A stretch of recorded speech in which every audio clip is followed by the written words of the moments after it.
수도권에서 오후 6시 이후 사적 모임 인원을 2명으로 제한하는 사실상의 통금 조치가 시작됐습니다. 시민들은 평소보다 귀가를 서둘렀고 아예 문을 닫은 상점들이 생겼습니다. 오늘 시작된 55세에서 59세 백신 접종 신청이 반나절 만에 예고 없이 마감됐습니다. 8월 7일까지 접종할 수 있는 185만 명 분량이 동났기 때문입니다. 미처 신청하지 못한 대상자가 많아 혼란이 커지고 있습니다. 윤석열 전 검찰총장이 뉴스에이 출연해 대선 주자로서 소신을 밝혔습니다. 윤 전 총장은 586 운동권이 지나친 동지의식에 사로잡혀 있다며 대통령이 된다면 편을 가리지 않고 유능한 사람을 발탁하겠다고 했습니다. 전세난을 부추겼던 재건축단지 조합원 2년 실거주 방안이 1년 만에 백지화됐습니다. 시장에 혼란만 부추겼다는 지적이 나옵니다. 문재인 정부의 주요 부동산 규제가 철회된 것은 이번이 처음입니다. 결함이 끊이지 않았던 국산 수리온 헬기가 또 사고를 냈습니다. 수리온을 응급환자 후송용으로 개발한 메디온 헬기가 상륙 도중 불시착해 5명이 다쳤습니다.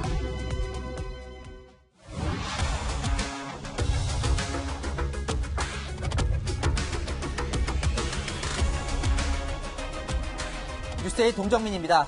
코로나 상황이 속수무책입니다. 신규 확진자가 엿새째 1000명을 넘어섰는데 전국 확산세가 뚜렷합니다. 델타 변이도 버거운데 전 세계인 람다 변이가 급속도로 퍼지고 있죠.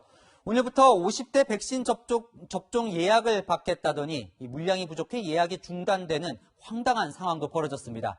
문재인 대통령 뒤늦게 짧고 굵게 끝내겠다며 송구하다고 사과했습니다.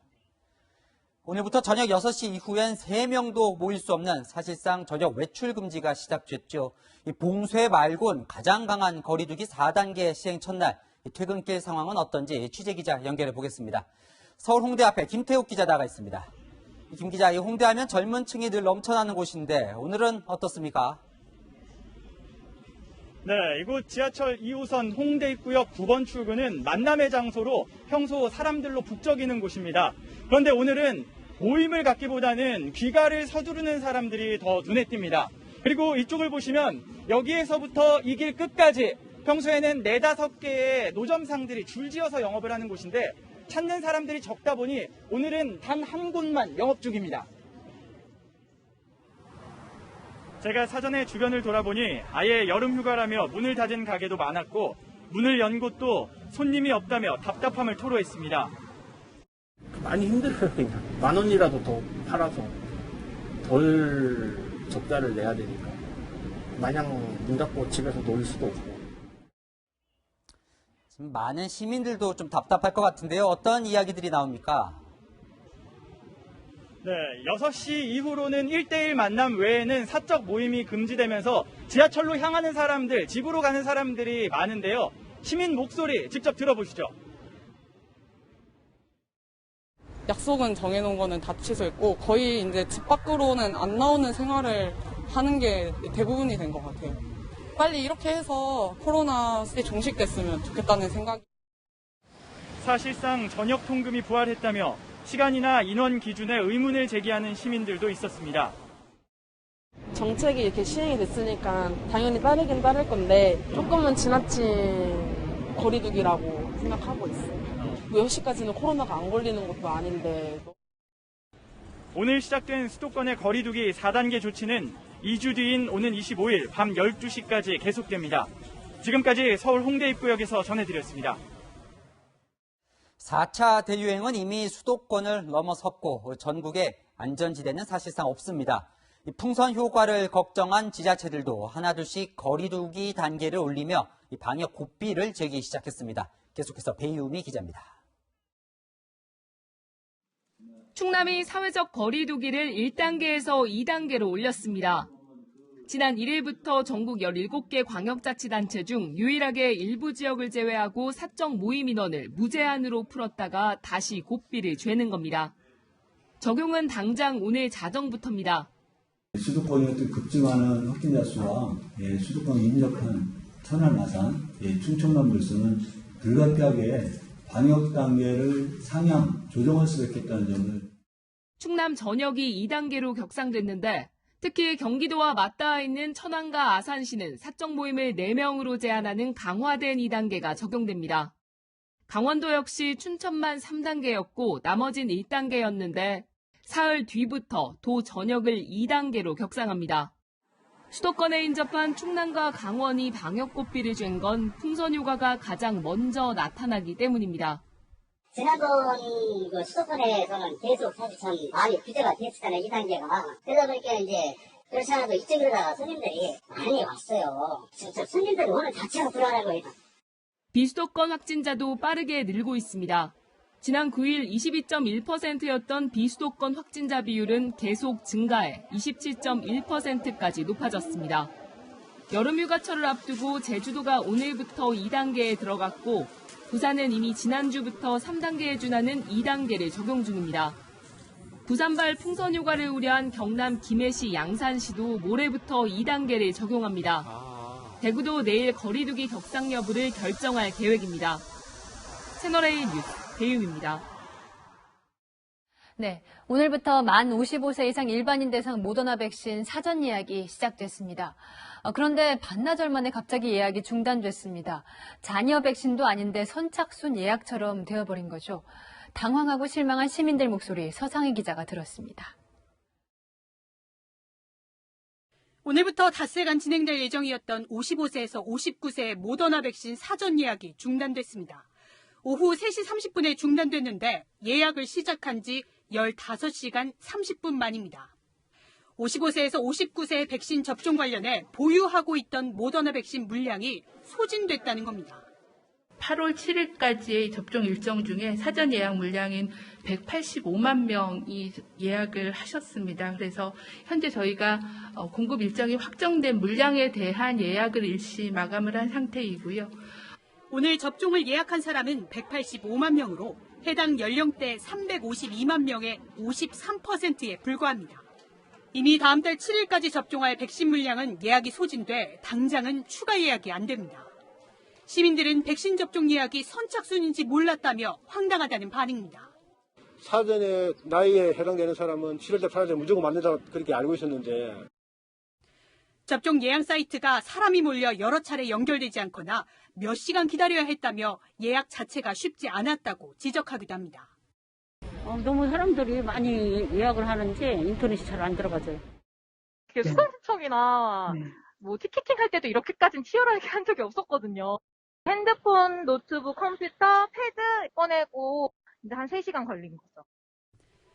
정부는 접종 규모나 일정은 백신 수급 상황에 따라 변동될 수 있다고 미리 밝혔다면서도 백신 물량에 대한 안내가 제대로 이루어지지 않았다며 송구하다고 밝혔습니다. 채널A 뉴스 서상입니다. 네, 정부의 약속과 다르게 일반인 대상 백신 예약 시스템도 선착순처럼 되어버린 이유, 백신 확보량이 충분하지 못하셨겠죠. 허욱 기자가 백신 수급 상황 알아봤습니다. 50대 연령층에 대해서는 7월 12일부터 55세에서 59세부터 시작하여 50세에서 54세 순으로 순차적으로 사전 예약을 진행할 예정입니다. 50대 우선 접종 계획을 밝혔던 정부가 현재 갖고 있는 모더나 백신 물량은 80만 7천 회분입니다. 이 중 지난 8일 35만 4천 회분, 어제 38만 6천 회분 등 이달에 들어온 물량이 74만 회분입니다. 우리나라 전체 인구 중 50대가 전 연령층 가운데 가장 많은 860만 명에 달하는데 이미 1차 접종을 완료한 100만 명 정도를 제외하더라도 10분의 1도 못 맞을 양입니다. 정부는 다음 달 7일까지 들어올 백신을 감안해 185만 명만 예약을 받았습니다. 하지만 향후 백신 수급 일정에 대해서는 백신 계약 비밀 유지 의무를 근거로 공개하지 않고 있습니다. 예약에 대해서 안내를 드리면서 상세하게 이제 현재 확보된 물량에 대해서는 말씀을 드리지는 못했습니다. 오늘 접종 예약을 하지 못한 55세부터 59세까지는 오는 19일부터 예약이 가능하다고 밝혔을 뿐입니다. 또다시 공급되는 물량만큼만 예약을 받으면 시민들은 얼마나 예약이 가능한지 모른 채 사실상 선착순 예약을 해야 하는 셈입니다. 정부의 백신 도입이 계획대로 순탄하게 진행되지 않으면서 국민들의 기다림만 길어지고 있습니다. 채널A 뉴스 허욱입니다. 시청자의 제보가 뉴스가 되는 제보가 뉴스다 코너입니다. 현대백화점 무역센터점 관련 확진자 오늘까지 121명으로 늘었습니다. 그런데 바로 옆 코엑스 전시장에서 모레부터 대규모 커피 박람회가 열릴 예정입니다. 주최 측에서는 행사 취소와 환불을 요청했는데 코엑스 측에서 문제가 없다는 입장입니다. 어떻게 된 일인지 전민영 기자가 알아봤습니다. 커피 박람회를 알리는 코엑스 전시장. 모레부터 나흘간 행사가 열리지만 최근 확진자가 급증하면서 행사 개최에 대한 우려가 나옵니다. 특히 전시장 바로 옆 현대백화점 무역센터점에서 121명의 확진자가 나왔고 그제 다른 전시에 참여한 직원 1명도 확진을 받았습니다. 건물들은 지하 코엑스몰을 통해 모두 연결돼 있는 구조입니다. 행사를 준비한 한국커피연합회는 취소를 요구했지만 코엑스 측에서 받아들이지 않았다고 주장합니다. 관람객이 안 올 거 아니에요. 참가 안 하겠다 그러면 내가 낸 참가 부스 비용은 어떻게 되냐지 못 받는다. 환불이 안 되더라도 참가를 포기하겠다는 업체도 나옵니다. 커피 시음과 시식이 동반되는 행사여서 자칫 집단 감염을 일으킬 수도 있기 때문입니다. 2인에서 한 4천만 원 냈죠. 직원들은 거기서 사람들을 만나야 되는 위험에 노출되고 고객들이 시식을 안 할 수가 없을 거예요. 코엑스 측은 4단계라도 시설 면적당 인원 등 방역수칙만 지키면 문제가 없다고 안내합니다.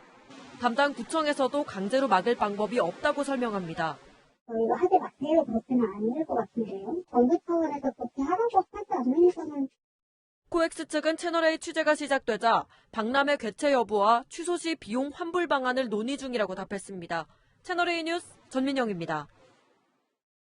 대선 240일 남은 오늘부터 공식적으로 레이스가 시작됩니다. 여야 후보들이 속속 대선 예비 후보 등록에 동참했는데요. 이 본경선 막이 오른 민주당부터 가보겠습니다. 이재명, 이낙연 양강 구도는 올해 초부터 이재명 지사 쪽으로 급속도로 기울었었는데요. 예비 경선을 거치면서 이낙연 전 총리가 다시 치고 올라가는 분위기입니다. 자연스레 본경선 경쟁은 더 뜨거워질 전망입니다. 최성 기자입니다. 이재명 경기지사 대 윤석열 전 검찰총장의 대선 양강 구도에 이낙연 전 민주당 대표가 도전장을 내는 모양새입니다. 윤 전 총장과 이 지사의 대선 후보 적합도는 지난주보다 떨어졌지만 이 전 대표는 5.9%포인트 오르며 18.1%를 기록했습니다. 범여권 주자 가운데에서는 이낙연 전 대표는 일주일 새 지지율 자릿수가 바뀌며 이재명 지사와 격차를 9.1%포인트 차로 좁혔습니다.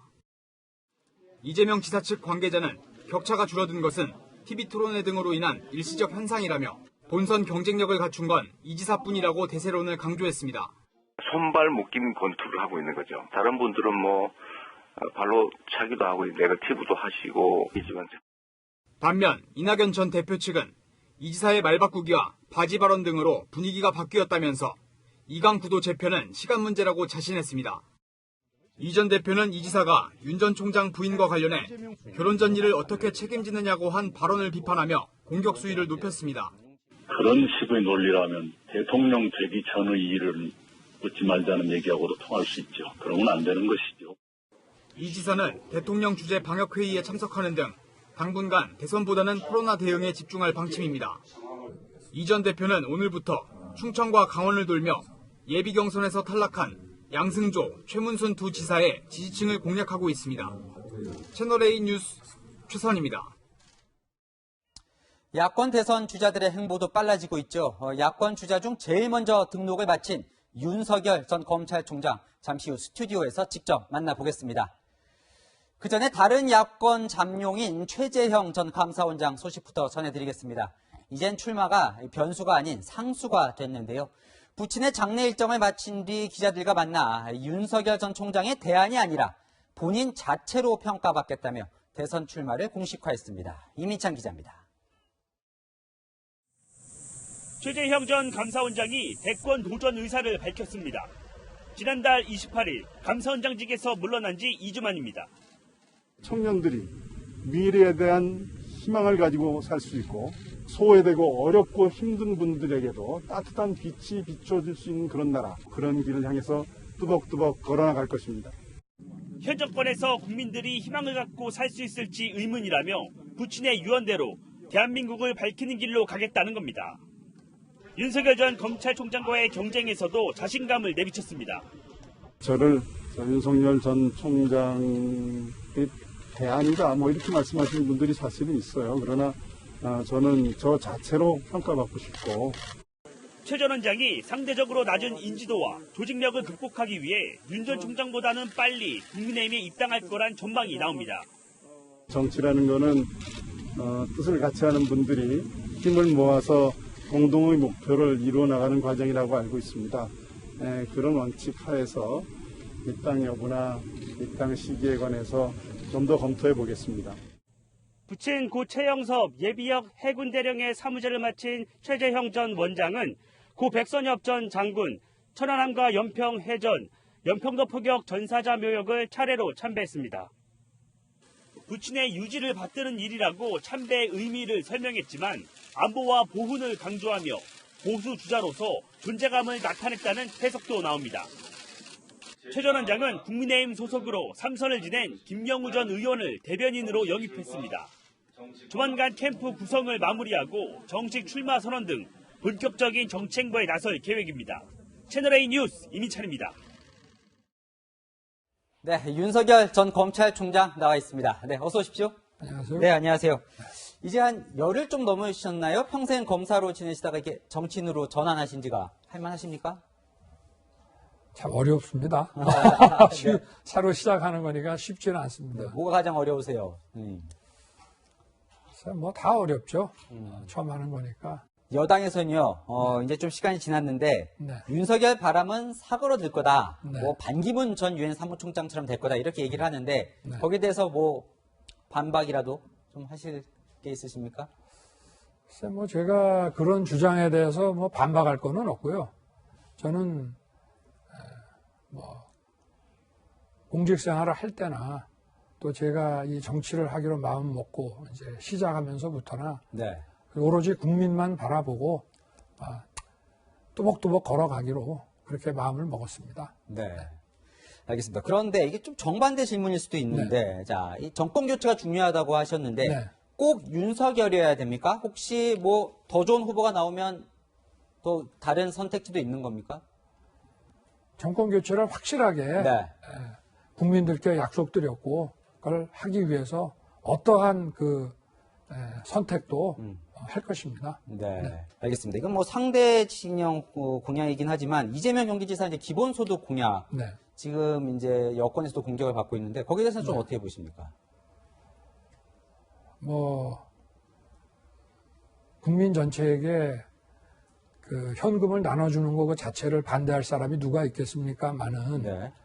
그 재원 조달이라는 문제에서 그게 과연 정책 효과가 얼마나 날지 거기에 대해서 의문이 많습니다. 네. 현금 지급은 좀 취약계층의 그 정책 목표에 딱 부합하게 네. 제대로 지급을 해야지 전 국민에게 나눠주는 이 정책은 저는 문제가 많다고 생각합니다. 네. 자, 이준석 국민의힘 대표가 사실 계속 입당을 압박은 하고 있어요. 근데 만나셨잖아요, 그죠? 네네. 뭐 목이 칼칼하니까 맥주 한잔 하자 뭐 이런 보도 나왔는데 맞습니까? 먼저 만나자고 하셨던데요? 네네, 그랬습니다. 만나보니까 어떠셨어요? 뭐 굉장히 아주 뭐라 그럴까 즐거운 시간이었고 네. 어떤 인간적인 매력이라든지 이런 걸 많이 느끼고 호감을 갖게 됐습니다. 30대 정치인 꽤 나이 네. 차도 않는데 뭐 전혀 네. 문제 없으셨습니까? 아무래도 정치에 대해서는 네. 저보다 더 경험이 많아서 그런지 제가 네. 배울 점이 많았던 것 같습니다. 그래요. 네. 정권 교체를 위해서 같이 일하는 데는 전혀 문제가 네. 없다. 이렇게 저는 뭐, 느낌 받으셨습니까? 네, 그렇습니다. 네. 근데 이 주요 정치인들을 이제 계속 만나고 있는데 네. 겉에서 보기에 한 명과 만남이 잘 안 되는 것 같아요. 그게 김종인 사실 전 위원장인데 네. 만나는데 무슨 장애가 있습니까? 그런 건 없습니다. 네. 네. 지금 이제 국민과도 만나고 또 전문가들도 뵙고 네. 또 정치인들도 뭐 어떤 진영에 관계없이 제가 뵐 수 있으면 뵙고 뭐 그런 거기 때문에 또 뭐 적절한 때가 되고 이러면 얼마든지 뵙고 또 풍부한 정치적 경륜에 대해서 저도 뭐 네. 좋은 말씀을 들어야 되지 않겠나 그렇게 생각하고 있습니다. 네. 이 김종인 위원장은 사실 이제 그동안 내각제 개헌 관련해서 좀 관심이 많은 걸로 들려왔는데 이 내각제 개헌 비롯한 이 권력구조 개편이나 이 개헌 문제에 대해서는 좀 어떻게 생각하십니까? 결국은 개헌이라는 것은 국민이 제대로 주권을 행사할 수 있도록 국민을 위한 이제 개헌이 돼야 하고 저는 대통령제라고 하는 이런 삼권 분립제도 하고 그리고 이런 뭐 영국에서 발언한 이런 의원 내각제하고 어느 것이 권력 분립에 더 좋은지 하는 것은 결국 정치 현실의 문제이기 때문에 또 내각제도 잘못 운영이 되다 보면은 또 진영에 의한 이 권력 독점이 될 가능성도 많기 때문에 그 부분은 대통령제보다 내각제가 낫다. 이렇게는 저는 말하기 좀 어려운 것이 아니냐. 그렇게 생각을 하고 있습니다. 알겠습니다. 자, 이제 여러 사람들을 계속 만나고 다니신다고 했는데, 뭐 이탈 진보를 흡수하기 위해서다 이런 평가도 있지만, 586 운동권 출신도 지금 만나고 있습니다. 사실 현 정부의 이 집권은 주요 세력 중에 하나가 이제 586 운동권 세력인데, 좀 어떻게 평가하십니까?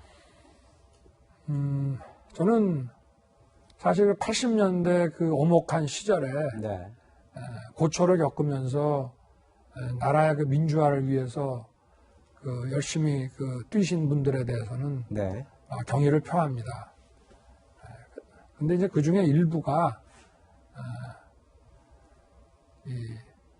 어떤 지나친 좀 동지 의식으로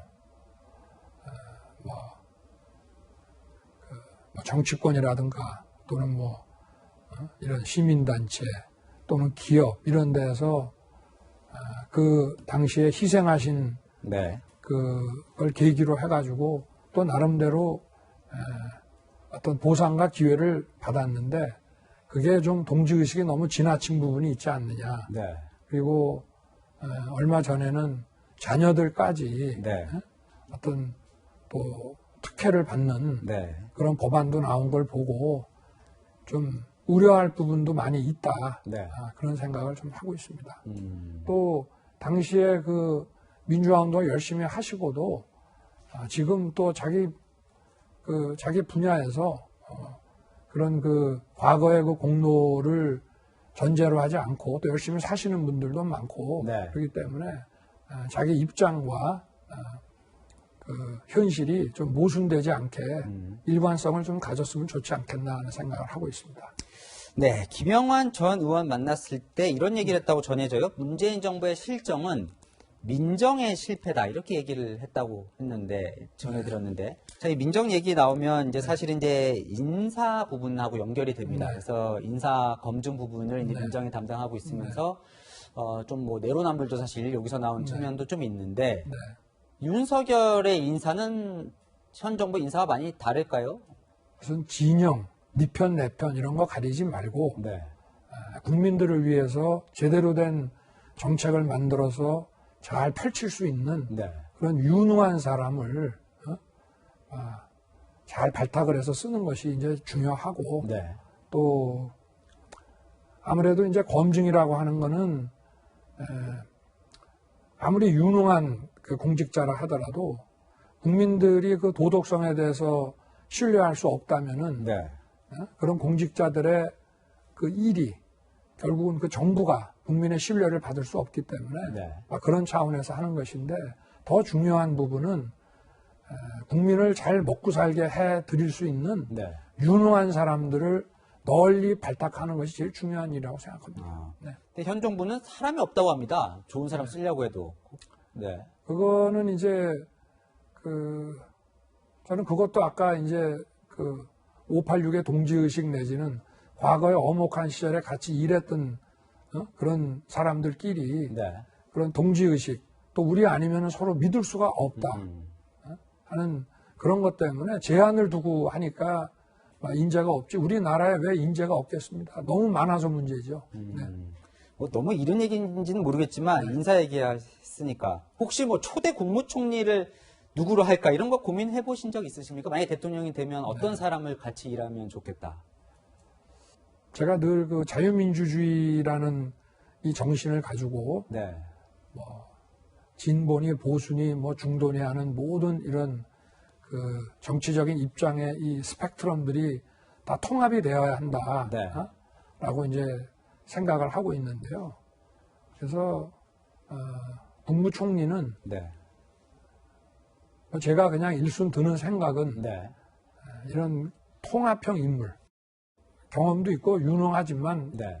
통합형 그런 인물을 모실 수 있으면은 좋겠다 하는 그런 생각을 갖고 있습니다. 통합이라면 혹시 지역, 세대 뭐 어느 쪽 통합에 조금 방점이 있는지 조금 거기 더 구체적으로는 생각 안 해보시고. 뭐 지역이나 네. 또는 뭐 정치적인 뭐 입장이라든가 네. 이런 게 아무래도 중요하겠습니다. 아, 그래요. 네. 문재인 대통령은 이제 검찰총장으로 임명도 해준 사람이고 네. 뭐 마지막에 우리 검찰총장이라는 말도 썼는데 네. 대통령에 대한 좀 감정은 어떠실지 좀 궁금을 합니다. 네. 모든 공직자가 다 마찬가지겠지만 네. 특히 이 사법, 준사법 기관의 공직자는 임명이 되는 순간 네. 그 임명권자의 그 뜻을 받드는 것보다는 법과 국민의 뜻을 받들어야 되는 그런 자리입니다. 네. 그러나 이제 그 임명권자와 임명받은 공직자 사이에서의 어떤 그 인간적인 이런 그 신뢰 내지는 이런 것들은 좀 있어야 되지 않나 싶은데 네. 저는 뭐 그 대통령에 대한 그런 그 제가 공직자로서 또 한 사람의 인간으로서 제가 지킬 것은 저는 지켰다고 생각하고 있습니다. 네. 이제 여당에서는 정권 교체를 세게 외치셨을 때 네. 그래도 이제 문재인 정부에서 임명된 검찰총장인데 좀 예의가 없다 이런 표현도 썼는데 그 부분에 대해서는 지금 이제 말씀하신 거 보면 충분히 그거에 대한 제가 뭐 인간적으로 제가 정치를 하든 뭐라든 간에 기본적으로 어떤 인간적으로 그 최소한의 어떤 네. 그 좀 벽을 지켜야 하지 않겠습니까? 네. 그래서 저는 그동안 제가 임명된 이후부터 퇴직할 때까지 저는 막 제가 제 임무 자체는 국민만 바라보고 일해야 되는 일이기는 합니다만은 네. 그래도 임명권자인 그 대통령에 대해서는 저는 지킬 거는 지켰다고 생각합니다. 네. 자, 그런 그게 또 중요하다고 저도 생각을 해왔고요. 그래요. 네. 그러면 이제 좀 이제 전직 대통령 얘기로 좀 넘어가 보겠습니다. 네네. 이제 박근혜 전 대통령 이제 네. 적폐 청산 당시에 관련 수사를 참여를 하셨는데 보수 진영에서는 여전한 반감이 있는 쪽도 있는 것 같은데요. 지금 생각해도 그때 수사가 좀 옳았다고 보시는지요? 네. 뭐 제가 또 위로는 뭐 총장이나 특검 그리고 또 많은 동료 후배들하고 이제 일을 해가면서 저희들은 뭐 법과 원칙 이외에는 생각해 본 적은 없습니다. 네. 그리고 그것이 많은 국민들에게 또 당사자에게 많이 힘들게 해드린 것도 있겠지만 그거는 뭐 법을 집행해야 하는 네. 그 검사의 숙명이 아닌가 그렇게 생각을 하고 있습니다. 그래요. 네. 그러면 이렇게 좀 사면 관련해서 이제 워낙 관심들이 많으니까요. 문재인 정부에서 이 두 전직 대통령에 대해서 사면을 만약에 하지 않는다면 그러면 혹시 뭐 이제 대통령이 되셔서 취임해서 사면을 할 수 있는 위치에 오른다면 사면을 어떻게 하시겠습니까? 글쎄 문재인 대통령께서 아마 국민들의 의견을 많이 살펴서 판단하지 않겠나 싶고요. 네. 이 사면이라는 것을 헌법에 대통령 권한으로 두고 있는 이유는 국민 통합을 실현하기 위한 것입니다. 네. 그래서 국민 통합에 이게 필요하다고 판단이 되면 그건 대통령이 그런 결단을 내려야 하는 일이라고 저는 생각을 하고 있습니다. 네.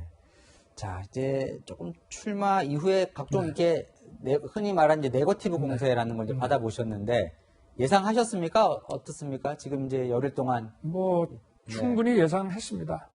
사실 이제 그 중심에 이제 처가 이제 들이 있는데 어떻게 뭐 전혀 문제가 없다고 지금도 생각하십니까? 어떻습니까? 지금 뭐 아무래도 가족이니까 마음이 편치는 않겠습니다만은 어쨌든 국민을 위해서 일을 하기로 나선 사람이기 때문에 제가 국민들께 그런 부분에 대해서는 어쨌든 그 법과 원칙에 따라서 네. 또 공정하고 그 누구에게나 그 예외 없이 평등하게 그렇게 법이 그 적용이 돼야 된다 하는 그런 말씀 이외에는 제가 따로 드릴 말씀은 없습니다. 자, 근데 이제 사실 이제 MBC 기자가 네. 이제 이 아내분 관련한 이제 논문 의혹을 취재하는 과정에서 네. 경찰을 사칭하는 일이 있었습니다. 네. 그래서 이게 이제 취재 윤리를 넘어서는 거다라고 고발을 했는데 네. 혹시 고발까지 하신 이유가 있을까요? 이거는 뭐 저희 뭐 개인의 문제를 넘어서서 네. 이런 식의 그 취재에 대해서는 다시는 있어서는 안 되는 일이기 때문에 네. 그 묵과할 수 없다는 그런 판단이었습니다. 네. 그래요. 처음에요. 좀 네. 페이스북 이제 소개글에 애처가라고 네. 올리셨어요. 사실 좀 흔히 보면 늑장가리 이제 드셨는데 네. 애처가라고 올린 이유가 뭐 있으십니까? 따로 별도로? 네. 그 뭐 집사람 저희 그 아내를 네. 그 좋아하니까 네.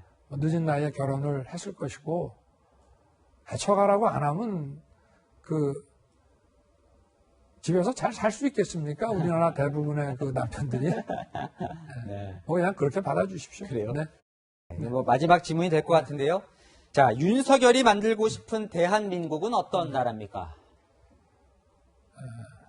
저는 뭐 자유민주주의가 제대로 실현되는 나라인데 그 자유민주주의에 자유가 들어가니까 그게 뭐 너무 그 보수 아니냐 이렇게 얘기하시는 분들도 있지만 그 안에 다양한 그 생각들이 다 포용이 될 수 있는 거라고 저는 생각을 하고요. 네.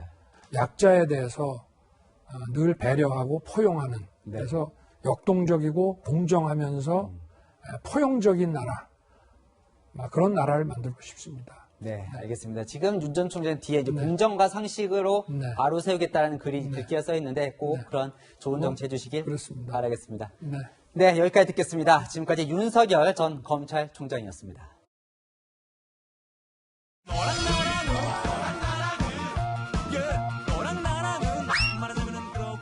여랑여랑 정치부 김민지 기자와 함께합니다. 첫 번째 주제 보여주시죠. 네, 세금 루팡. 루팡은 소설 주인공 아닙니까? 네, 프랑스 추리소설에 나오는 궤도 루팡 아시죠? 네. 요즘 MZ세대 사이에서는요, 루팡을 궤도, 그러니까 도둑으로 표현할 때 흔히 씁니다.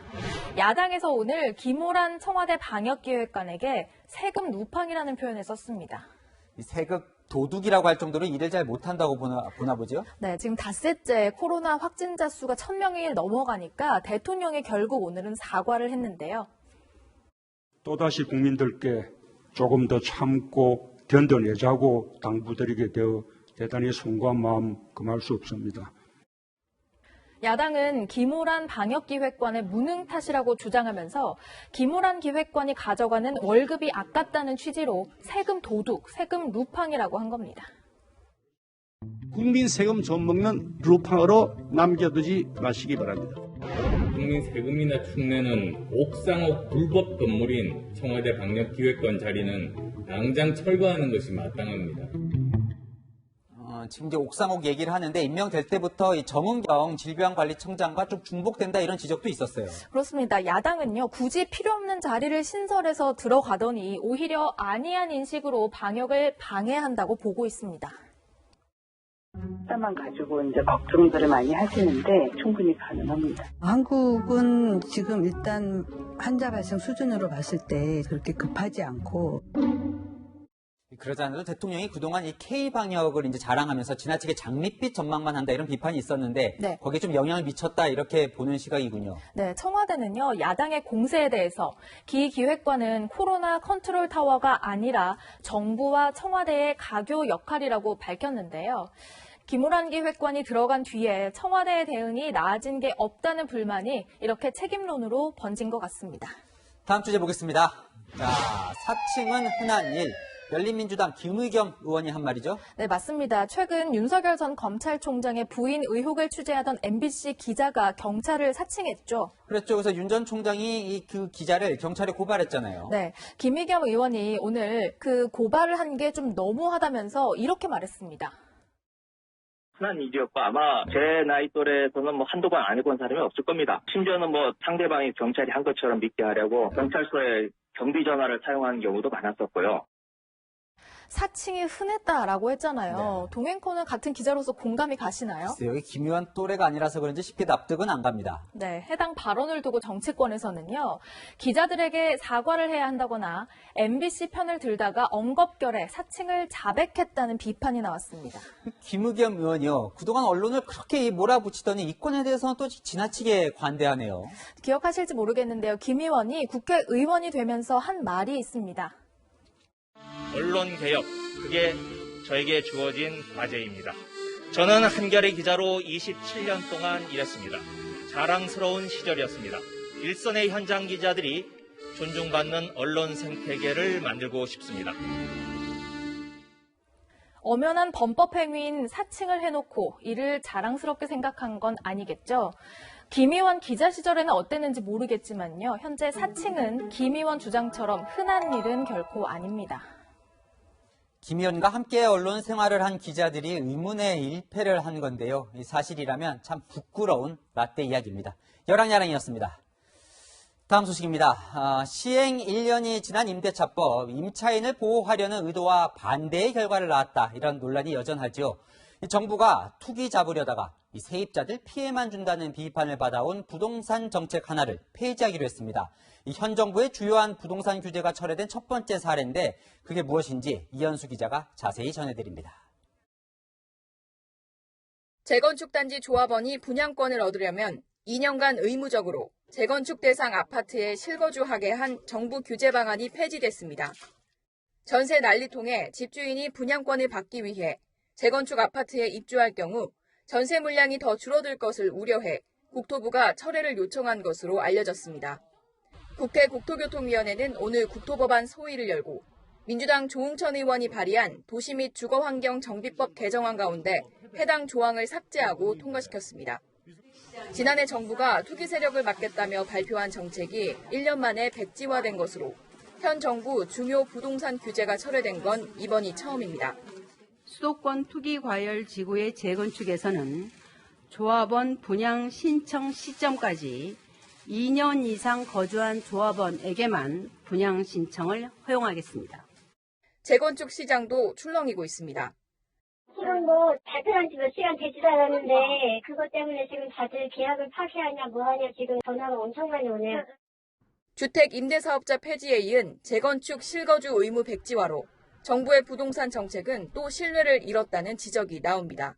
채널A 뉴스 이현수입니다. 3년 전 추락사고로 5명이 사망하는 등 각종 사고와 결함이 끊이지 않았죠. 국산 헬기 수리온 기종이 또 사고가 났습니다. 응급 환자 후송용으로 개발한 헬기였는데 활주로에 불시착해 탑승자 5명이 중경상을 입었습니다. 강은하 기자가 취재했습니다. 포천 육군항공대대 활주로에서 의무수송 헬기 메디온이 착륙 도중 불시착했습니다. 당시 헬기엔 조종사 포함 모두 5명이 타고 있었습니다. 이번 사고로 기장과 부기장이 골절 등 중상을 입었고 나머지 3명도 병원으로 후송돼 치료를 받고 있습니다. 헬기 파편은 길 건너 이곳 민간인 건물까지 날아왔습니다. 주민이 있었다면 큰 사고로 이어질 뻔했습니다. 따다다 소리 나면서 분진이 나면서 많은 파편이 신축 건물 쪽으로 날아왔습니다. 사장님이 맞았으면 아마 사망은 했을 것 같아요. 중상 아니면. 왜냐면 앞에 간통해서 뒷배까지 때렸으니까. 이번에 사고가 난 메디온은 국산 기동 헬기 수리온을 응급환자 후송용으로 개발한 의무 수송 헬기입니다. 문재인 대통령이 71주년 국군의 날 탑승하기도 했던 수리온은 개발 단계부터 실전 배치 후에도 여러 차례 결함이 발견됐습니다. 2018년엔 해병대 상륙 헬기로 개조한 마리논이 시험 비행 중 추락해 탑승자 6명 중 5명이 사망했습니다.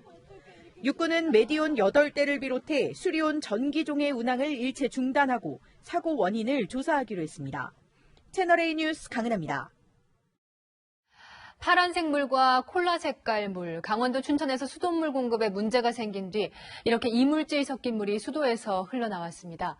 나흘째 폭염에 수돗물 난리까지 겹쳐 주민들이 이중고를 겪고 있습니다. 강경무 기자가 취재했습니다. 수도꼭지에서 파란색 물이 떨어집니다.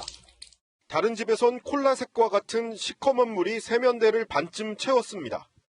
장시간 수돗물이 끊겼다가 다시 틀었더니 수도관에 묻어있던 이물질이 섞여 나온 겁니다. 일반 철관에서 발생하는 것은 그렇게 녹물들이 발생을 하고 있는 거고요. 동광에서 발생하는 것은 지금처럼 파란색 물들이 나오는데 도시 전체 수돗물이 끊긴 건 지난 9일 오후 2시쯤. 물을 공급하는 소양취수장 펌프 밸브가 파손됐기 때문입니다. 곧장 수리에 나서 12시간 만에 복구를 완료했지만 문제는 그때부터 본격적으로 시작됐습니다. 수도꼭지에선 뿌연색 물은 기본이고 흙탕물이나 녹물이 쏟아져 나왔습니다. 상당수 음식점은 물이 없어 영업을 포기하기도 했습니다. 물이 아예 한 방울도 나오지도 않았고 물 2박스 주더라고요. 그거 가지고는 뭐 어떻게 장사를 도저히 할 수가 없어서 문을 아예 가게 문을 닫았어요. 도심 외곽 지역은 나흘째인 오늘도 물 공급이 원활하게 이루어지지 않았습니다. 수돗물 공급 차질은 급식에도 영향을 미쳤습니다. 시내 4개 학교가 급식을 제공하지 못해 오전 수업만 했고 2개 학교는 정상급식 대신 대체식을 제공했습니다. 휴교를 한 학교도 있습니다. 안수 때문에 오늘 하루는 부득이 긴급 연락망을 통해서 재량 휴업일로 들어갔습니다. 춘천시는 빠른 정상화와 재발 방지를 약속했습니다. 하지만 정확한 설명도 없이 대응마저 늦은 탓에 애꿎은 시민들만 불편을 겪어야 했습니다. 채널A 뉴스 강경모입니다. 충북 충주는 강풍에 폭우까지 겹쳐 물난리가 났습니다. 올 여름에는 불안한 대기 때문에 이런 게릴라성 집중호우가 반복되고 있습니다. 김태형 기자입니다. 전봇대는 도로 쪽으로 줄줄이 기울었고 굵은 전선도 끊겼습니다. 흙탕물이 뒤덮은 거리에는 지팡이를 짚은 남성이 무릎까지 잠긴 채 서 있습니다. 차량이 다가오자 물보라가 생길 정도로 가득 찼습니다. 주택가 이면 도로도 차량 바퀴가 잠길 만큼 물이 차올랐습니다. 야, 바퀴 다 빠진다. 충북 충주에 강풍을 동반한 장대비가 내린 건 어제 오후. 하루 종일 내린 비가 60mm였는데 한때 시간당 46mm의 비가 몰아쳤습니다. 하루 강수량의 76%가 1시간 사이 내린 셈입니다. 순간 최대 풍속도 시속 70km를 기록했습니다. 태풍 수준 바람? 그 정도의 바람을 해서 쓰레기나 이런 것들이 좀 많이 날렸고 어제 충주 상공엔 집중호우를 뿌린 벨트 모양 구름대가 만들어졌습니다. 긴 벨트 같은 모양의 구름대가 형성이 되었는데 이제 충주 상공 쪽으로 더 불안 정도가 심해지면서 강한 비구름이 만들어졌던 것이죠. 최근 한반도 상공 대기는 단시간에 폭우를 내리는 비구름이 만들어지기 쉬운 상태입니다. 하층과 상층 간의 큰 기온차로 인해서 대기가 불안정해지는 구조가 자주 나타나게 됩니다. 이럴 때 이제 소낙성 구름이 강하게 발달하고 이에 따라서 많은 비가 쏟아지는 경우가 나타나고 있습니다. 게릴라성 호우 예보에 주의를 기울여야 하는 이유입니다. 기상청은 충주에 내일까지 최대 60mm의 소나기가 더 올 거라고 예보했습니다. 채널A 뉴스 김태형입니다.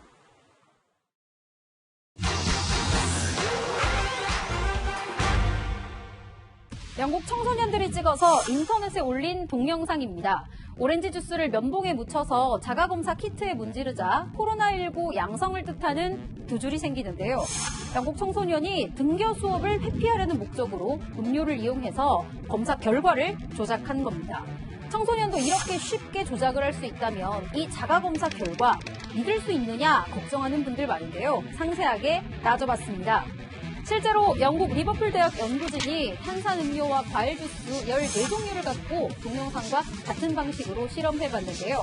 이 중에 10개의 음료가 자가검사 키트의 양성 반응을 이끌어냈다는 결과가 나왔습니다. 주로 산성 음료였습니다. 연구진도 정확한 결과를 알고 싶다면 자가검사 키트 사용 30분 전부터 아무것도 먹거나 마시지 말라고 당부했는데요. 영국에서 유통되는 자가검사 키트의 특성 때문에 이런 결과가 나올 수도 있습니다. 다만 음료와 같은 외부 요인이 검사의 정확도를 떨어뜨릴 수 있다는 지적 꾸준히 제기되어 왔습니다. 요인에 의해서 검사 결과가 왜곡될 수가 있고 어떤 키트든지 다 그런 내부적 위험이 있죠. 그렇다면 선별진료소에서 PCR 검사를 받을 때도 탄산이나 과일 음료 섭취 피해야 될까요? 전문가들은 PCR 검사는 정확도가 95% 이상으로 높은 편이라서 자가검사를 할 때처럼 식음료 섭취까지 제한할 필요는 없다는 의견이 많습니다. 자가검사 키트 결과를 바신하기보다는 의심 증상이 있다면 병원이나 선별진료소에 가서 정밀 검사를 받는 게 가장 확실한 진단법입니다. 더 궁금한 점은 팩트맨 제보 부탁합니다. 인류가 오랫동안 상상했던 민간 우주 관광이 현실이 됐습니다. 이번 여행에는 영국의 억만장자가 다녀왔습니다. 서채리 기자입니다. 3, 2, 1, release, release, release. 14km 상공에서 항공기와 분리된 우주비행선 VSS 유니티가 불을 내뿜으며 솟아오릅니다. 비행선에는 올해 71살의 리처드 브랜슨 버진그룹 회장 등 6명이 탑승했습니다. 미국 뉴멕시코주 스페이스포트 우주센터에서 이륙한 비행선은 1시간 비행을 성공적으로 마쳤습니다. 약 4분 동안 중력이 거의 없는 미세 중력을 체험하고 무사 귀환한 브랜슨은 가족과 기쁨을 나눕니다. The sudden silence as you're drifting into space, and then when you unbuckle and you're just floating around, looking out at these beautiful views of our beautiful Earth. 다만 비행선이 도달한 고도 88.5km에 대해선 논란도 있습니다. 미국 나사는 80km를, 국제항공연맹은 카르만 라인으로 불리는 100km를 진정한 우주로 보고 있기 때문입니다. 버진그룹은 내년부터 우주 관광 서비스를 시작할 계획인데 이미 600명이 우리 돈 2억 8천만 원 정도인 티켓을 구매했습니다. 예약자 명단에는 톰 행크스, 레오나르도 디카프리오는 물론 오는 9월 저궤도 우주여행을 준비 중인 테슬라 CEO 일론 머스크도 포함됐습니다. 아마존 창업자 제프 베이조스도 오는 20일 친동생, 80대 여성 등과 함께 직접 우주 관광에 나설 예정이어서 민간인 우주여행 삼국지가 본격화할 전망입니다. 채널A 뉴스 서채리입니다.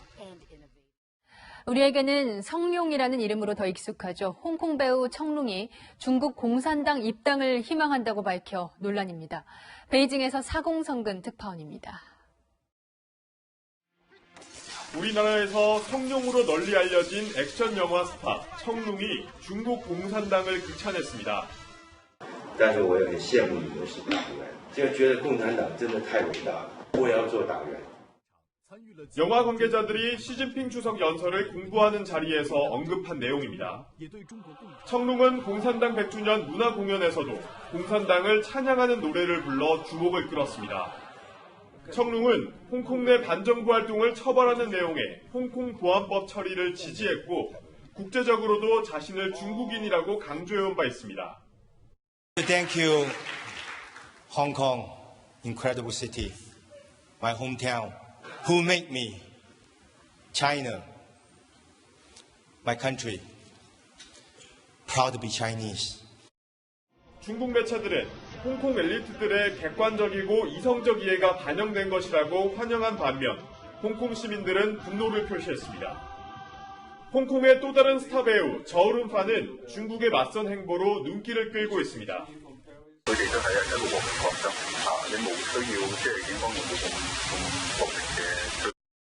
이 일로 저우룬파는 중국 내 활동이 금지됐지만 돈이야 조금 덜 벌면 된다며 당당하게 맞섰습니다.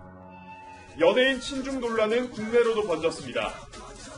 국내 아이돌 그룹의 중국인 멤버들이 공산당 창당 100주년 축하글을 SNS에 올리자 일부 분노한 팬들은 활동을 막아달라며 국민청원을 올렸습니다. 베이징에서 채널A 뉴스 사공성근입니다.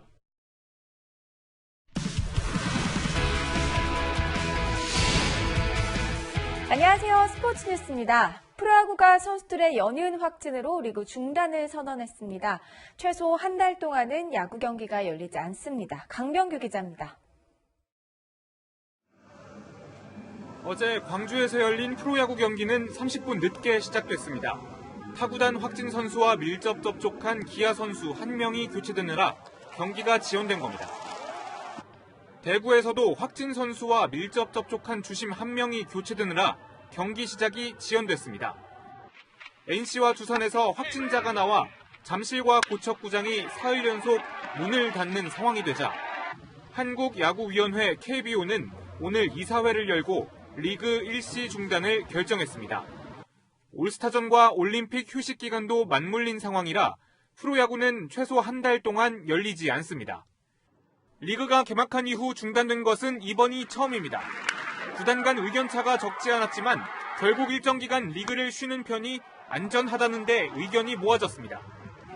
프로축구 성남FC도 선수 2명과 스태프 6명이 코로나19 확진 판정을 받았습니다. 아직 검사 결과가 나오지 않은 사람도 있어 확진자는 더 늘어날 수 있습니다. 프로축구연맹은 정확한 검사 결과가 나오면 일정 조정을 검토할 계획입니다. 델타 변이의 급속 확산으로 프로스포츠가 휘청거리고 있습니다. 채널A 뉴스 강병규입니다. 이탈리아가 영국을 꺾고 53년 만에 유로 2020 정상에 올랐습니다. 응원은 뜨거웠지만 코로나 확산에 대한 우려가 커졌습니다. 이현용 기자입니다. 결승이 열린 런던 웸블리 경기장 주변은 발 디딜 틈 없습니다. 분위기는 거의 난장판이었습니다. 차 지붕 위에 올라타고 티켓도 없이 경기장에 난입해 경비 요원들을 밀쳤습니다. 무작정 주먹으로 때리고 여럿이 한 사람을 밟는 모습도 흔하게 목격됐습니다. 마스크 착용 의무가 없어 수십 명씩 맨 얼굴로 모여 소리쳤습니다.